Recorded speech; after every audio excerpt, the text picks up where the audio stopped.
গাজায় yellow line অতিক্রমের অভিযোগে ফিলিস্তিনি নারীকে গুলি করে হত্যা, ইসরায়েলি বর্বরতায় আহত বেশ কয়েকজন।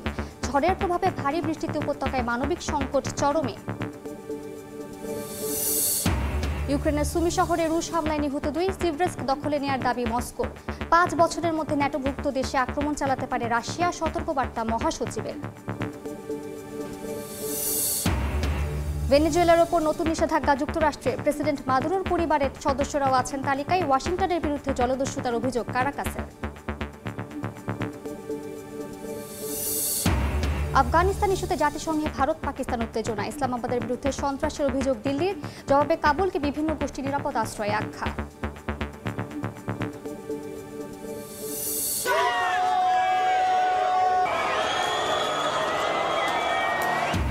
দুর্নীতি বিরোধী আন্দোলনের মুখে বুলগেরিয়া সরকারের পদত্যাগ, বিক্ষোভে উত্তাল পর্তুগাল। শ্রম আইন সংস্কার প্রস্তাব বাতিলের দাবিতে লিসবনের রাস্তায় হাজারো মানুষ।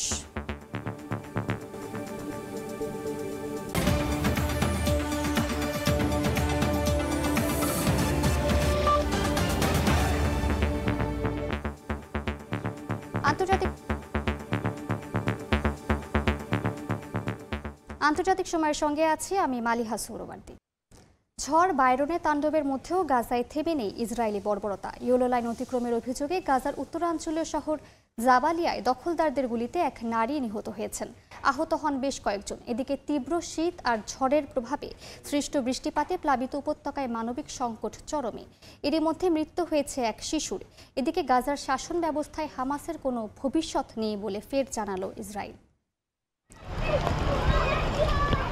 একদিকে দখলদার ইসরায়েলি বাহিনীর লাগাতার হামলা আর অন্যদিকে প্রাকৃতিক দুর্যোগের আঘাতে বিপন্ন গাজার বাস্তুচ্যুত মানুষের জীবন। তীব্র শীতের মধ্যে ঝড় বাইরনের আঘাতে বিপর্যস্ত গাজাবাসী। বৃষ্টির পানিতে এরই মধ্যে প্লাবিত হয়েছে উপত্যকাটির অনেক রাস্তাঘাট ও ত্রাণ শিবিরের তাঁবু। রাতভর বৃষ্টি আর ঠান্ডায় জর্জরিত হয়ে প্রাণ গেছে শিশুর। ঝড়ে কয়েকটি ভবনও ধসে পড়েছে।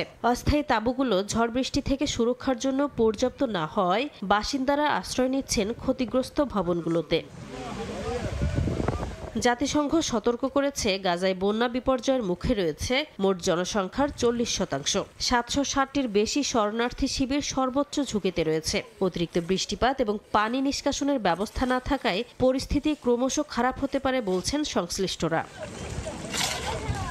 ঝড়ের তাণ্ডব ও প্লাবনের মধ্যেও উপত্যকাটিতে থেমে নেই ইসরায়েলি আগ্রাসন। এরই মধ্যে ইয়েলো লাইন অতিক্রমের অভিযোগে গাজার উত্তরাঞ্চলীয় শহর জাবালিয়ায় দখলদারদের গুলিতে হতাহত হয়েছেন নারীসহ কয়েকজন।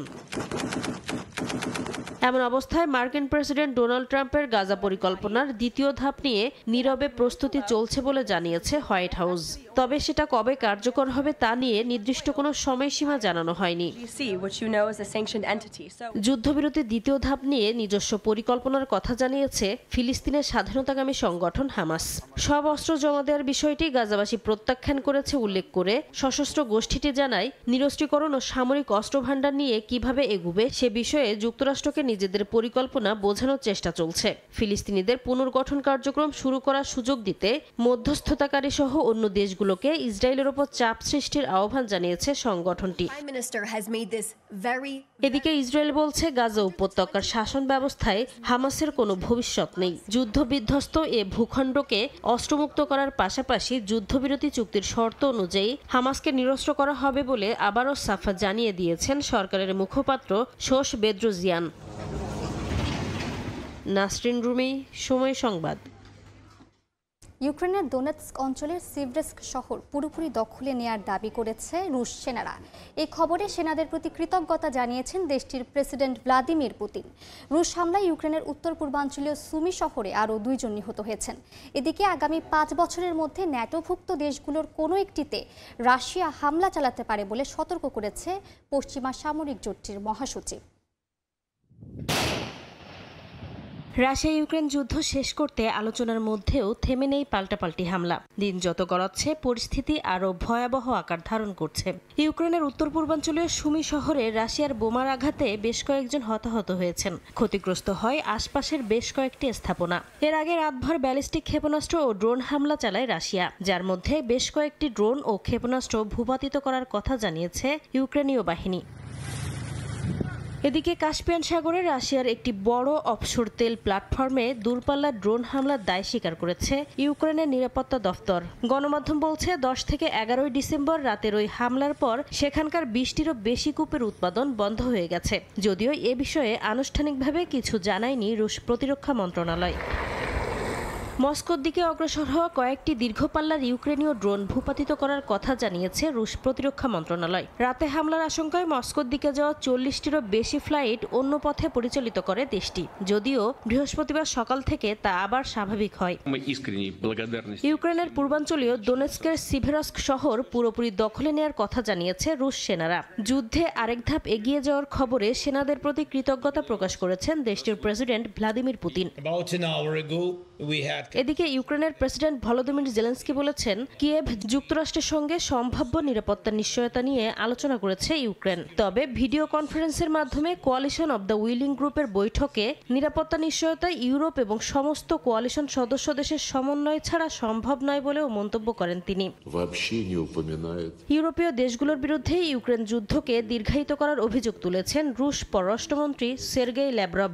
বৃহস্পতিবার রুশ ইউক্রেন যুদ্ধ ইস্যুতে শান্তির সম্ভাবনা নিয়ে বিদেশি রাষ্ট্রদূত ও আন্তর্জাতিক সংস্থার প্রতিনিধিদের সঙ্গে আয়োজিত এক গোলটেবিল বৈঠকে এ মন্তব্য করেন তিনি। নাসরিন রুমি, সময় সংবাদ। ভেনেজুয়েলার সঙ্গে ব্যবসায় জড়িত আরও 6টি জাহাজের ওপর নিষেধাজ্ঞা দিয়েছে যুক্তরাষ্ট্র। প্রেসিডেন্ট নিকোলাস মাদুরোর 3 ভাতিজাকেও নিষেধাজ্ঞার আওতায় আনা হয়েছে বলে জানিয়েছে মার্কিন ট্রেজারি।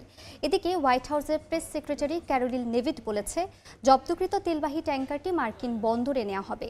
এমন অবস্থায় যুক্তরাষ্ট্রের বিরুদ্ধে আন্তর্জাতিক জলদস্যুতার অভিযোগ তুলেছে ভেনেজুয়েলা। ক্যারিবীয় উপকূলে মার্কিন রণতরী মোতায়েনের পর থেকে যুক্তরাষ্ট্র ভেনেজুয়েলার মধ্যে উত্তেজনা বেড়েই চলেছে। সম্প্রতি ট্রাম্পের নেয়া একের পর এক পদক্ষেপ আর নতুন করে ভেনেজুয়েলা উপকূলের কাছে প্রথমবারের মতো বিশাল তেলবাহী ট্যাঙ্কার জব্দের ঘটনায় পরিস্থিতি আরও জটিল আকার ধারণ করেছে। বুধবার ভেনেজুয়েলার তেলবাহী ট্যাঙ্কার জব্দের একদিন পর হোয়াইট হাউসের প্রেস সেক্রেটারি ক্যারোলিন লেভিট জানান, জব্দকৃত ওই তেলবাহী ট্যাঙ্কারটি মার্কিন বন্দরে নিয়ে যাওয়া হবে। জাহাজটিতে করে নিষেধাজ্ঞার আওতাভুক্ত তেল অবৈধভাবে বহন করা হচ্ছিল বলেও মন্তব্য করেন তিনি। এ সময় আইনি প্রক্রিয়ার মাধ্যমে যুক্তরাষ্ট্র জাহাজটির তেল জব্দ করতে চায় বলেও জানান লেভিট। ভেনেজুয়েলার সঙ্গে ব্যবসায় জড়িত আরও 6টি জাহাজের ওপর নিষেধাজ্ঞা দিয়েছে যুক্তরাষ্ট্র। এর আগে মার্কিন নিষেধাজ্ঞার আওতায় 30টির বেশি তেলবাহী জাহাজ নতুন করে শাস্তির মুখে পড়তে পারে বলে জানিয়েছিল বার্তা সংস্থা রয়টার্স। নিষেধাজ্ঞার আওতায় রয়েছেন প্রেসিডেন্ট নিকোলাস মাদুরোর 3 ভাইপোও। বিভিন্ন গণমাধ্যম বলছে, মাদুরো সরকারের উপর চাপ বাড়াতে এমন পদক্ষেপ নেওয়া হয়েছে। তেলবাহী ট্যাঙ্কারটি জব্দের ঘটনায় ওয়াশিংটন ডিসিকে কঠোর ভাষায় আক্রমণ করেছে কারাকাস। যুক্তরাষ্ট্রের বিরুদ্ধে চুরি ও আন্তর্জাতিক জলদস্যুতার অভিযোগ তুলেছে ভেনেজুয়েলা। ওয়াশিংটনের সব পদক্ষেপই দেশটির জ্বালানি সম্পদ দখলের পরিকল্পনার অংশ বলেও মন্তব্য করেছে দেশটি। এদিকে ভেনেজুয়েলা উপকূলে যুক্তরাষ্ট্রের সাম্প্রতিক অভিযানে সমুদ্র আইনের দিক থেকেও গুরুতর প্রশ্ন উঠছে। তেলবাহী ট্যাঙ্কার জব্দ করার এই ঘটনাকে এক ধরনের অবরোধ হিসেবে আখ্যা দিয়েছেন লন্ডনের থিঙ্ক ট্যাঙ্ক চ্যাথাম হাউজের এক সিনিয়র গবেষক। নাসরিন রুমি, সময় সংবাদ। আফগানিস্তান ইস্যুতে জাতিসংঘের নিরাপত্তা পরিষদে পাকিস্তান ভারত উত্তেজনা ছড়িয়েছে। কাবুলের বিরুদ্ধে ইসলামাবাদ বাণিজ্য সন্ত্রাস চালাচ্ছে বলে অভিযোগ করেছে সংস্থাটিতে ভারতের প্রতিনিধি। জবাবে আফগানিস্তানকে সন্ত্রাসবাদের নিরাপদ আশ্রয়ঘর হিসেবে আখ্যা দিয়েছে পাকিস্তান। দেশটির প্রতিনিধির দাবি, বিভিন্ন সন্ত্রাসী গোষ্ঠী অনায়াসে আফগানিস্তানে সক্রিয় আছে। এমন পরিস্থিতির মধ্যে পাকিস্তান আফগানিস্তান উত্তেজনা নিরসনে মধ্যস্থতার উদ্যোগ নিয়েছে ইরান। আফগানিস্তান পাকিস্তান সংঘাতের আড়ালেই তীব্র হচ্ছে নয়াদিল্লি ইসলামাবাদ উত্তেজনা। এবার 2 চিরপ্রতিদ্বন্দ্বীর মতবিরোধের উত্তাপ ছড়ালো জাতিসংঘের নিরাপত্তা পরিষদে। নিউ ইয়র্কে নিরাপত্তা পরিষদের বৈঠকে আফগানিস্তানের পক্ষ নিয়ে ভারতের প্রতিনিধি হারিস অভিযোগ করে বলেন, আফগানিস্তানের বাণিজ্য পথ বন্ধ করে এক ধরনের বাণিজ্য সন্ত্রাস চালানো হচ্ছে। তার দাবি, পাকিস্তানের এমন কর্মকাণ্ড বিশ্ব বাণিজ্য সংস্থার নিয়মের স্পষ্ট লঙ্ঘন এবং কার্যত যুদ্ধ ঘোষণার মতো চাপ সৃষ্টি করছে। সীমান্তে সাম্প্রতিক সংঘাতে আফগান বেসামরিক নাগরিক নিহত হওয়ার নিন্দা জানিয়ে হারিস আরও বলেন, ভূখণ্ডগত অখণ্ডতার প্রতি সম্মান দেখানো জরুরি। একই সঙ্গে তালেবানকে সন্ত্রাসী নেটওয়ার্ক নিয়ন্ত্রণে আনার এবং সীমান্ত আক্রমণ বন্ধের আহ্বান জানায় নয়াদিল্লি। জবাব দিতে ছাড়েনি পাকিস্তানও। বৈঠকে দেশটির দূত আসিম ইফতিকার আহমেদ দাবি করেন, আইএসআইএস, আল কায়েদা, তেহরিকি তালেবান পাকিস্তান ও বালুচ বিচ্ছিন্নতাবাদীরা আফগান ভূখণ্ডে অনায়াসে সক্রিয় অবস্থায় রয়েছে। তার দাবি, এবছরই আফগানিস্তান থেকে পরিকল্পিত হামলায় পাকিস্তানে প্রাণ হারিয়েছে প্রায় 1200 মানুষ। এদিকে টিটিপি যোদ্ধাদের আফগানিস্তানের সক্রিয় থেকে প্রতিবেশী দেশগুলোর উপর হামলা আঞ্চলিক স্থিতিশীলতার জন্য বড় হুমকি বলে উল্লেখ করেছে চীন। এই অচল অবস্থার মধ্যে আফগানিস্তান পাকিস্তান উত্তেজনা নিরসনের উদ্যোগ নিয়েছে ইরান। আগামী 16 ও 17 ডিসেম্বর তেহরানে দুই পক্ষ বৈঠকে বসতে যাচ্ছে। মালিহা সুহরওয়ার্দী, সময় সংবাদ। দেশজুড়ে দুর্নীতি বিরোধী ব্যাপক বিক্ষোভের মুখে অবশেষে পদত্যাগের ঘোষণা দিয়েছে বুলগেরিয়া সরকার। ফরাসি বার্তা সংস্থা এএফপির এক প্রতিবেদনে বলা হয়, দুর্নীতি দমনে সরকার ব্যর্থ হয়েছে অভিযোগ তুলে কয়েকদিন ধরে বিক্ষোভ করছেন হাজার হাজার মানুষ। পরে তা সরকার বিরোধী আন্দোলনে রূপ নেয়। বিক্ষোভের জেরে বৃহস্পতিবার বুলগেরিয়ার প্রধানমন্ত্রী রোসেন তার সরকারের পদত্যাগের ঘোষণা দেন। এর আগে গত সপ্তাহে দেশটির সরকার প্রথমবারের মতো 2026 সালের বাজেট পরিকল্পনা প্রকাশ করে। এরপর দেশজুড়ে ব্যাপক বিক্ষোভের মুখে শেষ পর্যন্ত তা প্রত্যাহার করে নেয় সরকার। এর মধ্য দিয়ে ক্ষমতায় আসার 1 বছরেরও কম সময়ের মধ্যে রক্ষণশীল হিসেবে পরিচিত প্রধানমন্ত্রী রোসেন পদত্যাগ করতে বাধ্য হলেন। এদিকে শ্রমজীবীদের ডাকা সাধারণ ধর্মঘটের দিনে বিক্ষোভে উত্তাল ছিল পর্তুগাল। বৃহস্পতিবার সরকারের শ্রম আইনের সংস্কার প্রস্তাব বাতিল চেয়ে লিসবনের রাস্তায় নামেন হাজারো নাগরিক। 1 যুগের বেশি সময় পর এই ধর্মঘট ও বিক্ষোভে সরকারের টনক নড়বে বলে আশা বিক্ষোভকারীদের। তারিকুল হাসান আশিকের রিপোর্টে বিস্তারিত। প্রস্তাবিত লেবার প্যাকেজকে না ও যথাযথ কারণ ছাড়া মালিকের ইচ্ছায় ছাঁটাই চলবে না, এমন নানা স্লোগানে বৃহস্পতিবার মুখর ছিল পর্তুগালের রাজধানী লিসবনের গুরুত্বপূর্ণ বিভিন্ন সড়ক। বিক্ষোভ র্যালিতে ব্যবহার করা বিভিন্ন প্লেকার্ডে প্রকাশ পায় ক্ষমতাসীন ডানপন্থী সরকারের প্রতি ক্ষোভ আর মানবিকতার দাবি। পর্তুগালের প্রধান দুটি শ্রমিক সংগঠন সিজিটিপি ও ইউজিটির আহ্বানে সাড়া দিয়ে বিক্ষোভে যোগ দেন শিক্ষক, চিকিৎসক, আইন শৃঙ্খলা রক্ষাকারী বাহিনীর সদস্য সহ সব শ্রেণীর পেশাজীবীরা।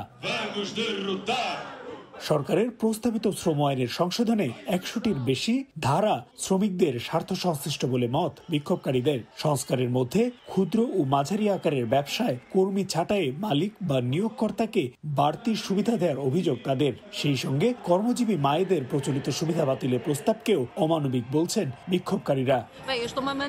আইন প্রণেতারা ভুলে যাচ্ছে যে শ্রমিকরাও মানুষ, যন্ত্র নয়। আমার মনে হয় এটাই ঘটছে। সরকার কর্মীদের মানুষ মনে করছে না। এই সংস্কার প্রস্তাব কোনোভাবেই কাম্য নয়।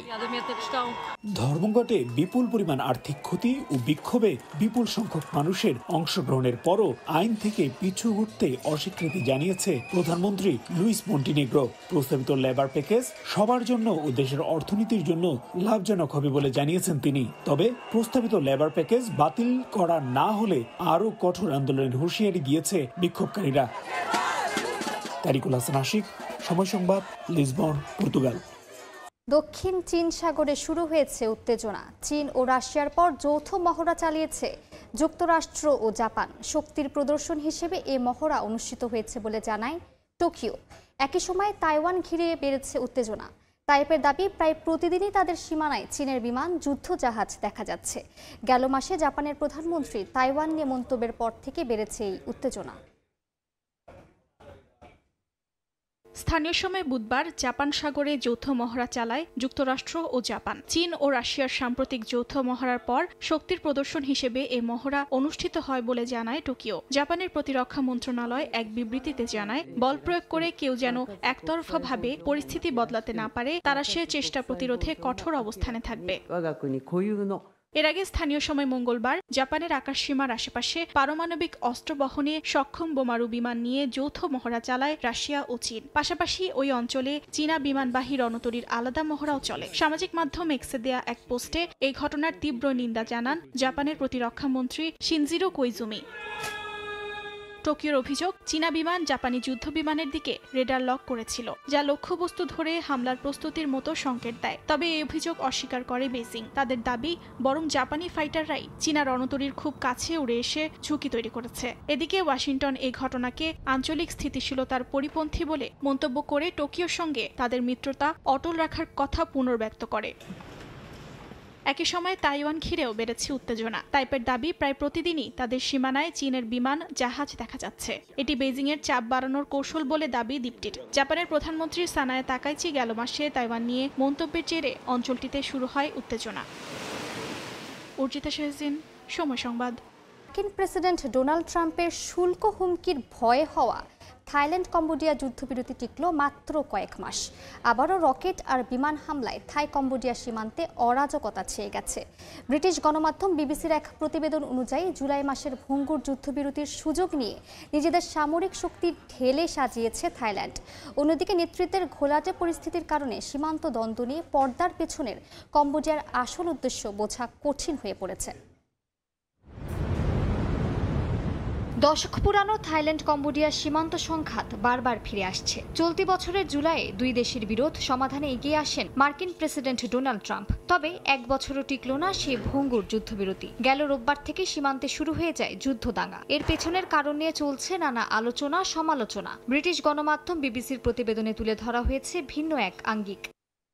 প্রতিবেদনে বলা হয়, ট্রাম্পের শুল্ক হুমকির কারণে বাস্তবায়ন হওয়া যুদ্ধবিরতি অস্থায়ী হয়েছে। থাই রফতানির ওপর উচ্চ মার্কিন কর আরোপের হুমকির ভয়ে ব্যাংকক দ্রুত সংঘর্ষ থামাতে বাধ্য হয়। এমনকি সীমান্ত সহিংসতা না কমলে বাণিজ্যে কঠোর ব্যবস্থা নেওয়ার হুঁশিয়ারিও দেওয়া হয়। এ কারণে অনিচ্ছা সত্ত্বেও থাইল্যান্ড যুদ্ধবিরতিতে রাজি হয়। কম্বোডিয়াও আন্তর্জাতিক চাপের মুখে আলোচনায় বসতে বাধ্য হয়। বিশেষজ্ঞদের মতে, যেহেতু যুদ্ধবন্ধের আলোচনায় কূটনৈতিক আলোচনার চেয়ে বেশি শুল্ক ভয় প্রাধান্য পেয়েছে, তাই ব্যাংকক নমপেনের মধ্যে স্থায়ী সমঝোতা হয়নি।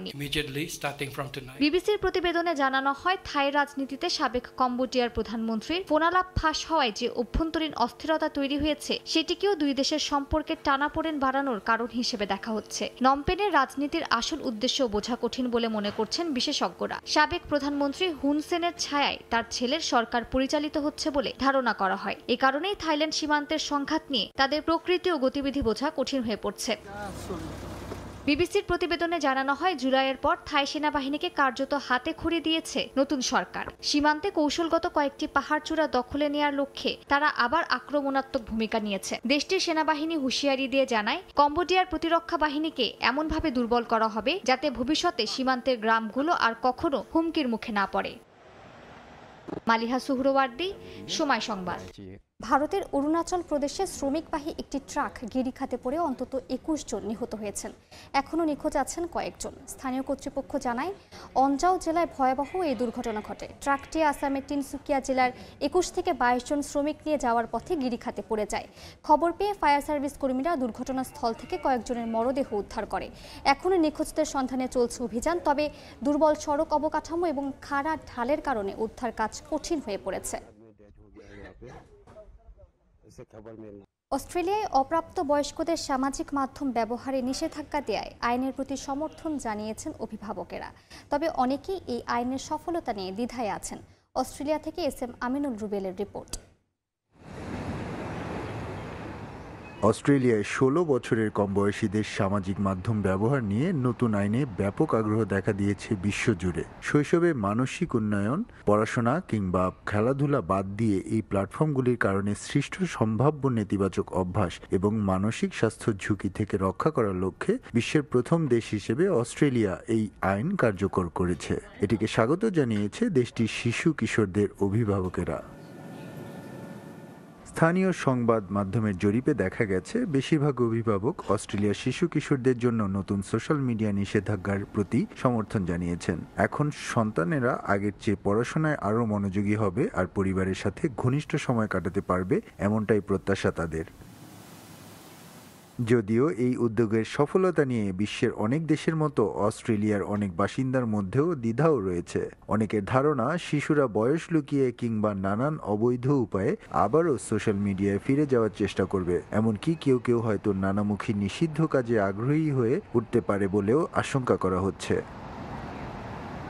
অস্ট্রেলিয়ায় এখন গ্রীষ্মকালীন ও বড়দিনের স্কুল ছুটির মৌসুম চলছে। শৈশব থেকেই স্মার্টফোন ও সোশ্যাল মিডিয়ার উপর মারাত্মক নির্ভরশীল একটি প্রজন্ম এই প্রথম সামাজিক যোগাযোগ মাধ্যম ছাড়া ছুটি কাটাবে।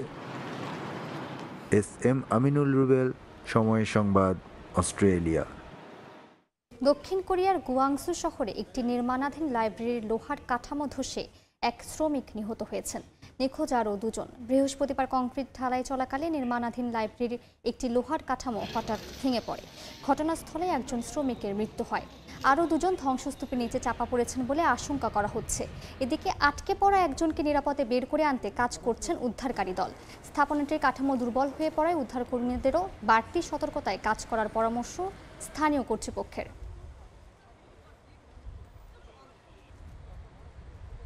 জার্মানির উত্তর পূর্বাঞ্চলে একটি তেল পাইপলাইন লিক হওয়ার ঘটনায় 2 জন আহত হয়েছেন। স্থানীয় কর্তৃপক্ষ জানায় বুধবার দেশটির ব্রান্ডেনবুর্গ অঙ্গরাজ্যের উকারমার্ক এলাকায় পাইপলাইনে কাজ চলাকালে হঠাৎ চাপ বেড়ে গেলে তেল আকাশ ছিটকে উঠে প্রায় 25 মিটার উচ্চতায়। এ সময় ঘটনাস্থলে থাকা এক কর্মী আহত হন। তেল ছড়িয়ে পড়ে আশপাশের এলাকায়ও। খবর পেয়ে দ্রুত ঘটনাস্থলে যে ছড়িয়ে পড়া তেল নিয়ন্ত্রণের কাজ শুরু করেন ফায়ার সার্ভিস কর্মীরা। দ্রুত এলাকা ঘিরে ফেলা হয় এবং কাজ বন্ধ রাখা হয়। লিকের উৎস সম্পর্কে জানতে চলছে তদন্ত।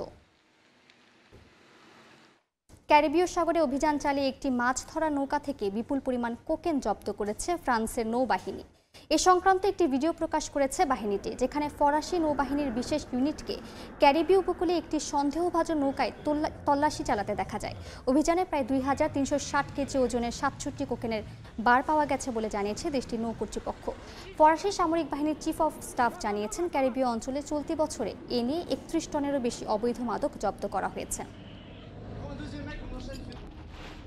ত্রয়োদশ জাতীয় সংসদের নির্বাচন ও গণভোটের তফসিল ঘোষণা হওয়ার পর থেকেই যুক্তরাজ্যে বসবাসরত প্রবাসী বাংলাদেশিদের মধ্যে তৈরি হয়েছে ব্যাপক কৌতূহল। বহুদিনের রাজনৈতিক অনিশ্চয়তার অবসানের পর ঘোষিত এই তফসিল প্রবাসীদের মনে নতুন আশার সঞ্চার করেছে বলে মনে করছেন অনেকেই।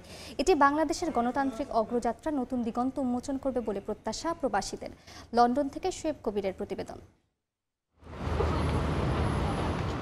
নানা সংকট, অচলাবস্থা ও রাজনৈতিক উত্তেজনা পেরিয়ে অবশেষে ত্রয়োদশ জাতীয় সংসদ নির্বাচন ও গণভোটের তারিখ ঘোষণা করা হয়েছে। এরপর থেকেই যুক্তরাজ্যের বাংলাদেশি অধ্যুষিত শহরগুলোতে বইছে নির্বাচনী হাওয়া। এবারেই প্রথমবারের মতো প্রবাসী বাংলাদেশিরা পোস্টাল ভোটের মাধ্যমে নির্বাচনে অংশ নেওয়ার সুযোগ পাচ্ছেন।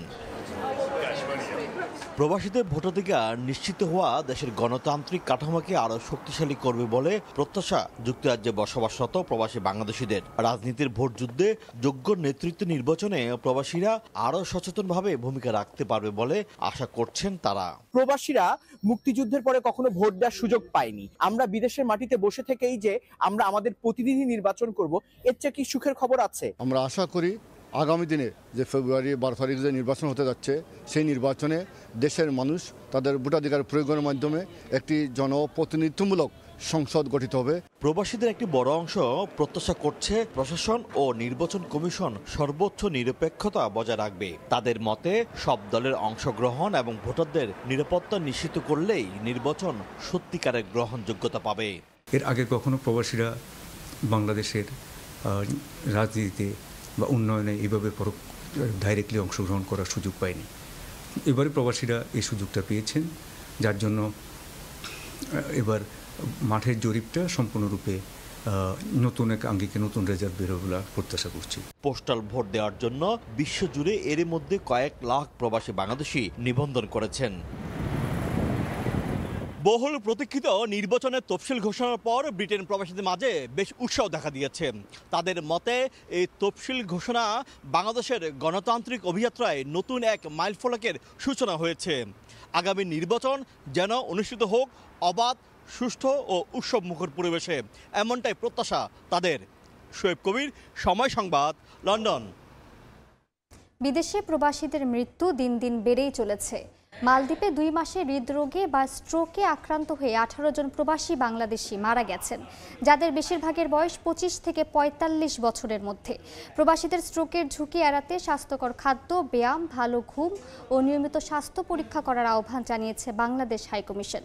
খন্দকার ওমর ফারুকের তথ্য ও ছবিতে বিস্তারিত। মালদ্বীপে বৈশ্বিক মহামারী করোনা ভাইরাসে যত প্রবাসীর মৃত্যু হয়েছে, তার চেয়েও বর্তমানে বেশি মৃত্যু হচ্ছে হৃদরোগে আক্রান্ত হয়ে। পারিবারিক অসচ্ছলতা, ঋণ এবং দুশ্চিন্তায় হৃদরোগ বা স্ট্রোকে গত 2 মাসে প্রাণ হারিয়েছেন 18 জন প্রবাসী বাংলাদেশি, যাদের বেশিরভাগের বয়স 25 থেকে 45 বছর।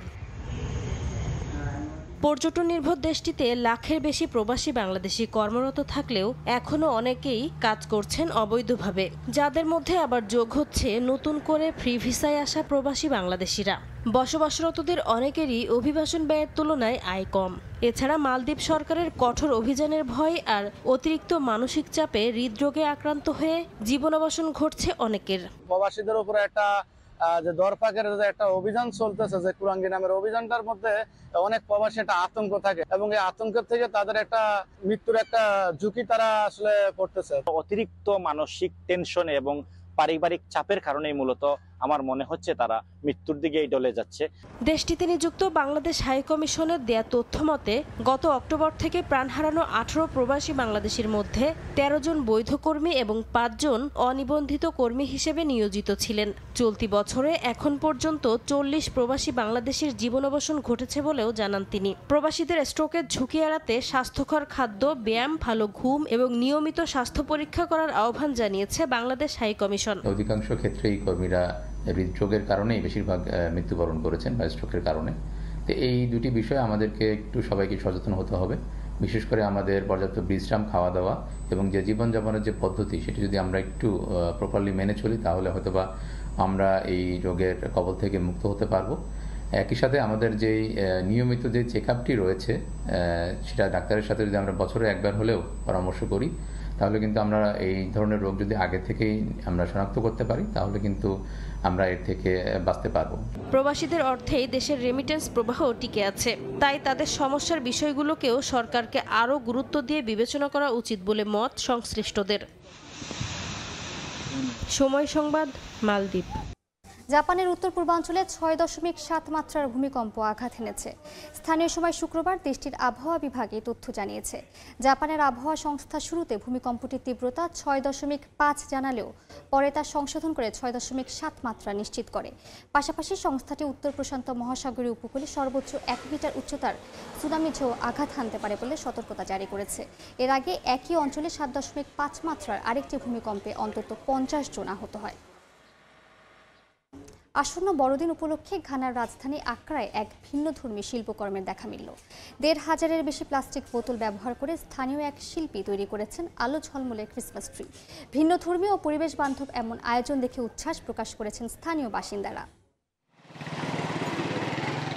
শত শত প্লাস্টিক বোতল দিয়ে তৈরি করা হয়েছে আলো ঝলমলে ক্রিসমাস ট্রি। এটি রাতের আকাশে শহরের যোগ করেছে ভিন্ন মাত্রা। ব্যতিক্রমী এমন চিত্রের দেখা মিলল ঘানার রাজধানী আক্রায়। পরিবেশ কর্মী মাকাফুই আউকু ও তার দল শহরের বাসিন্দাদের ফেলে দেওয়া প্লাস্টিক সংগ্রহ করে তা থেকে তৈরি করছেন চোখ ধাঁধানো এই শিল্পকর্ম। বোতলে ছিদ্র করে রশির মাধ্যমে ধাতব ফ্রেমে বাঁধা হয়। এরপর বিশেষভাবে প্রোগ্রাম লাইট বসানো হয়, স্থাপন করা হয় শহরের বিভিন্ন খোলা জায়গায়। ক্রিসমাস ট্রির এমন অভিনব নকশা মুগ্ধ করেছে স্থানীয়দের। পরিবেশ বান্ধব এমন উদ্যোগ নেয় শিল্পীদের সাধুবাদ জানান তারা। 2017 সাল থেকে আক্রার বিভিন্ন রাস্তা থেকে প্লাস্টিকের বোতল সংগ্রহ করে তা শিল্পকর্মে রূপান্তরিত করছেন আউকু। এটা সত্যিই দারুণ, কারণ প্রথমে মনে হয়েছিল এভাবে করলে দেশে তো অনেক আবর্জনা তৈরি হবে, কিন্তু যখন প্রথমবার নিজের চোখে দেখলাম পুরোটা আমাকে একেবারে বিভ্রান্ত করে দেয়। কেননা এমন কিছু আমি আগে কখনো দেখিনি। ভাবতেই পারিনি প্লাস্টিকের বোতল দিয়ে ক্রিসমাস ট্রি বানানো যায়, আর সেটাও আবার এত সুন্দর করে। শিল্পী আউকু আরো জানান, নিজে অ্যাজমা ও অ্যালার্জির সমস্যায় ভোগার কারণে প্লাস্টিক পরিবেশে ফেলার পরিবর্তে কাজে লাগানো তার কাছে গুরুত্বপূর্ণ। বলেন 30 স্বেচ্ছাসেবকের তার দল একদিনে একটি ক্রিসমাস ট্রি তৈরি করতে পারে। এবছর তারা 4টি ক্রিসমাস ট্রি তৈরি করাচ্ছেন, যেগুলোর প্রতিটির উচ্চতা 20 ফুট এবং এতে প্রায় 1750টি প্লাস্টিক বোতল ব্যবহার করা হয়। অর্জিতা শাহজিন, সময় সংবাদ। আন্তর্জাতিক সময়ের শীর্ষ সংবাদগুলো জানিয়ে দিচ্ছে আরেকবার। গাজা ইয়েলো লাইন অতিক্রমের অভিযোগে ফিলিস্তিনি নারীকে গুলি করে হত্যা, ইসরায়েলি বর্বরতায় আহত বেশ কয়েকজন। ঝড়ের প্রভাবে ভারী বৃষ্টিতে উপত্যকায় মানবিক সংকট চরমে।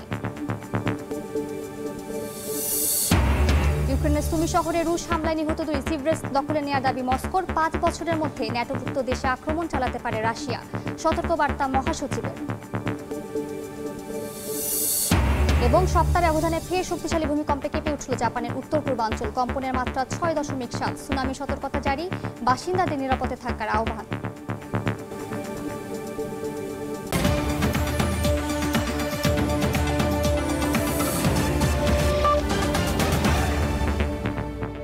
এই ছিল আন্তর্জাতিক সময়। এরপর সকাল 10টার সময় সংবাদের সঙ্গে থাকবেন সহকর্মী আমিরুল ইসলাম আলিফ।